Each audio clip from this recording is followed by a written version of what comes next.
कल देश भर में किया जाएगा मॉक ड्रिल। राज्यों में तैयारियां जोरों पर। हवाई हमलों से बचने के लिए सिविल डिफेंस और छात्र ट्रेनिंग दी जाएगी। ब्लैकआउट अभ्यास होगा ताकि दुश्मन को कोई लक्ष्य न दिखे। मॉक ड्रिल के दौरान एयर रेड चेतावनी सायरन को किया जाएगा सक्रिय। साथ ही आम नागरिकों और छात्रों को प्रशिक्षित किया जाएगा। श्रीनगर के डल झील में पुलिस और एसडीआरएफ की टीम मॉक ड्रिल की कर रही है तैयारी। होटलों और स्कूलों में भी होगी मॉक ड्रिल। आपात स्थिति में टूरिस्ट और लोकल नागरिकों की सुरक्षा मजबूत करना है इसका उद्देश्य। लगातार 12वें दिन पाकिस्तान ने तोड़ा सीज फायर। पाकिस्तानी चौकियों से फायरिंग की गई। भारत ने दिया कड़ा जवाब। पाकिस्तान की बेइज्जती जारी है। देर रात यूएनएससी की बैठक में पाकिस्तान से पूछा गया कि वो ये बताए कि इस हमले का लश्कर से लेना देना है कि नहीं। बैठक में कुछ सदस्यों ने धार्मिक पहचान के आधार पर हमले को लेकर चिंता जाहिर की। सूत्रों के हवाले से खबर है कि हिंदुस्तान में आतंक फैलाने के लिए पाकिस्तानी आतंकियों ने हमास से हाथ मिलाया। पहलगाम पर दहशतगर्दी से पहले हमास और लश्कर के आतंकियों के बीच एक बड़ी बैठक हुई थी। आतंकियों ने पीओके में की थी बैठक। सूत्रों के हवाले से खबर है कि लश्कर और हमास के बीच ये एक या दो बार नहीं बल्कि कई बार बैठक हुई है और कश्मीर में सिर्फ पहलगाम हमला करना ही उनका मकसद नहीं था। सूत्रों के हवाले से खबर ये भी है कि जांच एजेंसियों को ये भी पता चला है कि श्रीनगर सेंट्रल जेल भी आतंकियों के निशाने पर थी। और पाकिस्तान में चीन के राजदूत ने कहा कि दक्षिण एशिया में शांति और स्थायित्व के लिए हमेशा करेंगे पाकिस्तान का समर्थन। भारत और पाकिस्तान के बीच तनाव पिछले कई सालों में सबसे ज्यादा है। दोनों देशों के बीच बनी हुई युद्ध की स्थिति को देखते हुए संयुक्त राष्ट्र महासचिव एंटोनियो गुटेरेस ने संयम की अपील की है। आईएसआई समर्थित सीमा पर आतंकी नेटवर्क के खिलाफ एक अभियान में आतंकवादी हार्डवेयर का एक जखीरा बरामद किया गया है। पंजाब में स्लीपर सेल को फिर से जिंदा करने की कोशिश कर रहा है पाकिस्तान।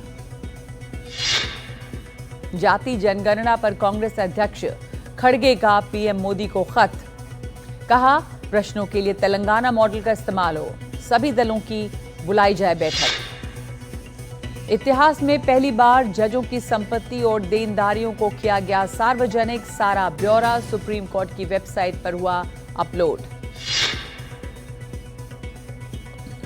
छत्तीसगढ़ तेलंगाना सीमा पर केजीएच हिल्स में चल रहे नक्सल विरोधी अभियान के दौरान सीआरपीएफ के सहायक कमांडेंट हुए घायल। बिना अपनी परवाह किए घायल जवान को निकालने गए थे सागर बुराडे। एआईएमआईएम प्रमुख असदुद्दीन ओवैसी आज श्रीनगर पहुंचे। पहलगाम हमले के बाद पहली बार जम्मू कश्मीर पहुंचे हैं असदुद्दीन ओवैसी। लखनऊ की सड़कों पर एक बार फिर से पोस्टर वॉर। बीजेपी ने राहुल गांधी और अखिलेश यादव पर निशाना साधा और लिखा, जातीय जनगणना की उठाई आवाज, अब खुद पर आई बात तो बताओ कौन जात। पटना में बीपीएससी अभ्यर्थियों का सीएम हाउस के बाहर विरोध प्रदर्शन। पुलिस ने अभ्यर्थियों पर किया लाठीचार्ज। सप्लीमेंट्री रिजल्ट जारी करने की है अभ्यर्थियों की मांग। एनआईए ने राजस्थान, हरियाणा और दिल्ली में 10 जगहों पर की छापेमारी। कनाडा आधारित खालिस्तानी आतंकी अर्श डल्ला से जुड़ा मामला। डल्ला के आतंकी नेटवर्क से सीधे संबंध पाए गए। मध्य प्रदेश के पन्ना में तेज आंधी की वजह से कार अनियंत्रित होकर सड़क के किनारे पलटी और 3 लोगों की मौके पर ही दर्दनाक मौत हो गई है। कर्नाटका के हुबली में लॉरी और कार के बीच जबरदस्त टक्कर हुई है और 5 लोगों की मौके पर ही इस टक्कर में मौत हो गई। जयपुर में एक युवक ने वीडियो बनाकर आत्महत्या की है। युवक अपनी पत्नी के अफेयर के कारण परेशान था। मृतक की मां ने वीडियो के आधार पर मामला दर्ज करवाया है। और भारतीय सेना के चीता हेलीकॉप्टर ने असम के गोलाघाट के गांव में एहतियातन लैंडिंग की। तकनीकी खराबी के कारण इमरजेंसी लैंडिंग करानी पड़ी। ग्रेटर नोएडा वेस्ट के सुपरटेक इको विलेज 1 सोसाइटी में मॉर्निंग वॉक के दौरान एक महिला पर कुत्ते ने किया हमला। महिला 10 फीट ऊंचे पोडियम से गिरी।